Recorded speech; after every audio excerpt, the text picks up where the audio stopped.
ಎಲ್ಲ tax ಏರಿಸಿದ್ವಿ. Exercise ಇದನ್ಕ ಭಾಳ ಇಡೀ ಸಮಾಜವನ್ನು ಹಾಳು ಮಾಡುವಂಥದ್ದು. ಎಕ್ಸೈಸ್ ಎಷ್ಟು ಸಾರಿ ಏರಿಸಿದ್ರಿ ಸ್ವಾಮಿ ನೀವು? ಒಂದು ಬಿಯರ್ ಬಾಟ್ಲಿಗೆ ಎಷ್ಟು ಸ್ವಾಮಿ ದುಡ್ಡು ಇವತ್ತು?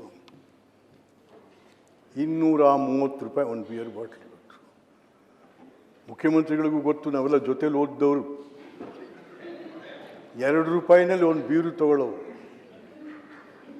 1 ರೂಪಾಯಿ ಹಾಕಿ. ಇವತ್ತು ಎಲ್ಲಿ ಕತೆ ಇರಮ್ಮ? 230 ರೂಪಾಯಿ ಒಂದು ಬಿಯರ್ ಬಾಟ್ಲಿಗೆ. ಸ್ವಾಮಿ ಕನ್ನಡ ಪಂಡಿತರೇ, ಇಡೀ ನಾವೆಲ್ಲ ಸ್ನೇಹಿತರು ಬಿಟ್ರಿ, ಅದನ್ನೇನು ಯಾರಿಲ್ಲ ಅನ್ನೋಕ್ಕಾಗಲ್ಲ. ಇವತ್ತು ಎಲ್ಲಿ ಸ್ವಾಮಿ? ಇವತ್ತು ಹುಡುಗರು, ಯಂಗ್ಸ್ಟರ್ಸ್ ಬಿಯರ್ ಬಾಟ್ಲ್ ತಗೊಳ್ಲಿಕ್ಕಾಗ್ದೇನೆ ಗಾಂಜಾ ಮೊರೆ ಹೋಗಿದ್ದಾರೆ. ಗಾಂಜಾ ಮೈಸೂರು ಒಂದರಲ್ಲೇ, ಮುಖ್ಯಮಂತ್ರಿಗಳೇ, ಮೈಸೂರು ಒಂದರಲ್ಲೇ 1,000 ಕೋಟಿ ರೂಪಾಯಿಂದು ಗಾಂಜಾ, ಅಫೀಮು, ಡಿಡಿ ಎಂಥದ್ದು ಸೀಸ್ ಆಗಿದೆ. ಯಾರು? ನಮ್ಮ ಪೊಲೀಸ್ನವರಲ್ಲ, ಗುಜರಾತ್ ಪೊಲೀಸ್ನವರು, ಮಹಾರಾಷ್ಟ್ರ ಪೊಲೀಸ್ನವ್ರು ಬಂದು ಇಲ್ಲಿ ಹಿಡಿದಿದ್ದಾರೆ. ನಮ್ಮ ಪೊಲೀಸ್ನವ್ರು ಅವ್ರು ಕಲೆಕ್ಷನ್ ಮಾಡ್ಕೊಂಡು ಸುಮ್ಮನಿದ್ದಾರೆ. ಎಲ್ಲಿ ಕೊಟ್ಟು ಸಮಾಜ ಎಲ್ಲಿಗೆ ಹೋಯ್ತು ಸರ್? ನೀವೇನಾದರೂ ಕೆಡಿಸಿ ಯುವ ಜನಾಂಗವನ್ನು ಬಲಿ ತಗೋತಾ ಇದೆ ಸರ್ಕಾರ. Is very dangerous, very dangerous. ಎಲ್ಲಿದ್ದೀವಿ ನಾವು?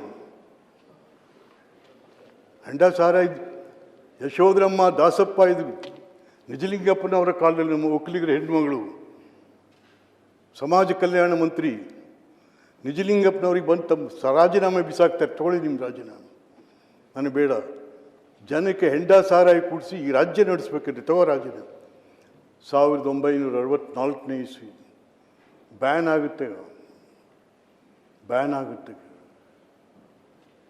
ನೀವು ಬ್ಯಾನ್ ಮಾಡಿ ಅಂತ ಕೇಳಿದ್ರೆ ಬ್ಯಾನ್ ಮಾಡಲಿಕ್ಕೂ ಆಗಲ್ಲ. ಬಟ್ ಇದು ಈ ಇಲಾಖೆನ ನೀವು ಈ ಇಲಾಖೆನ ತಗೊಂಡು ಸಿಕ್ಕಾಬಿಟ್ಟೆ ನೀವು. ಯಾಕೆಂದರೆ ಚಟ ಸ್ವಾಮಿ, ಇದು ಚಟ. ಅವ್ರಿಗೂ ಗೊತ್ತಿದೆ, ಮುಖ್ಯಮಂತ್ರಿಗಳಿಗೆ ಎಲ್ಲರಿಗೂ ಗೊತ್ತಿದೆ. ನಮ್ಮ ಹಳ್ಳಿಲಿ ಗದ್ದೆ ಉಳ್ತಾ ಇರ್ತಾನೆ, ಬೀಡಿ ಇರ್ತದೆ, ಬೆಂಕಿ ಪಟ್ಟಣ ಇರೋದಿಲ್ಲ ಅವನ ಹತ್ರ.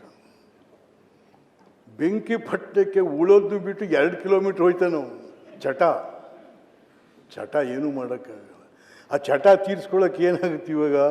ಮನೇಲಿ ಕೋಳಿ ಮಾರ್ತಾನೆ, ದನ ಮಾರ್ತಾನೆ, ಅದು ಮಾರ್ತಾನೆ, ಇಡೀ ಫ್ಯಾಮಿಲಿನೇ ಹಾಳಾಗೋಗ್ಬಿಟ್ಟಿದೆ.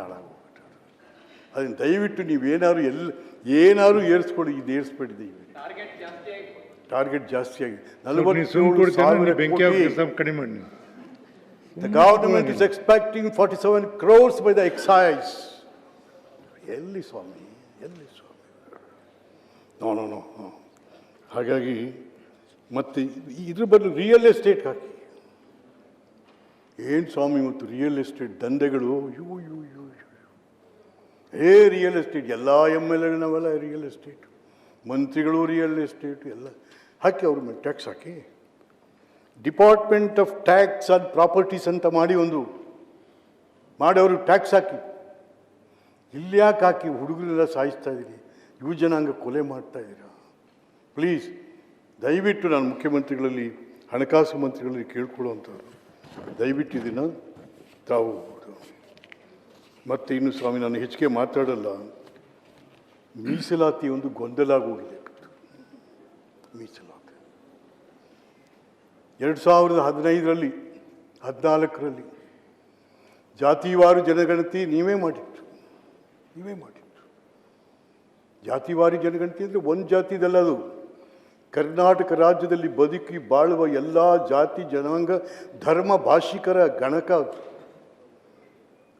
ರಿಪೋರ್ಟ್ ಕೊಟ್ಟರು, ಏನಾಯಿತು?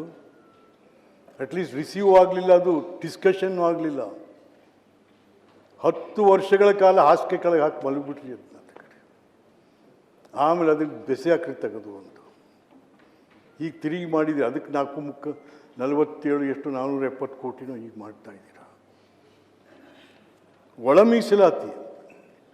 ಒಳ ಮೀಸಲಾತಿನ ಜಸ್ಟಿಸ್ ನಾಗಮೋಹನ್ ಒಂದು ರಿಪೋರ್ಟ್ ಕೊಟ್ಟರು. ಆ ರಿಪೋರ್ಟ್ನ ಬದಲಾವಣೆ ಮಾಡಿದ್ಯಾರು? ತಾವೇ. ಇವತ್ತು ಗೊಂದಲಾಗಿದೆ. ಪಾಪ ಅವ್ರು ನಾವು ಯಾಕ್ರಿ ಹಿಂಗೆ ನೀವು ಯಾಕ್ರಪ್ಪ ಹಿಂಗೆ ಗಲಾಟೆ ಮಾಡ್ತಾಯಿದ್ದೀರಾ ಅಂತ. ಇಲ್ಲ ಸರ್, ನಮಗೆ ಎಡಗೈನವ್ರು ಕಂಡ್ರೆ ಆಗಲ್ಲ ಸರ್. ಅಯ್ಯೋ ದೇವ, ಯಾಕೆ ನಾವೆಲ್ಲ BJP ಎಡಗೈನವರು ಅಂತ ಸರ್. ಕಾಂಗ್ರೆಸ್ನವ್ರು ನಮ್ಗೆ ಕಂಡ್ರಾಗಲ್ಲ.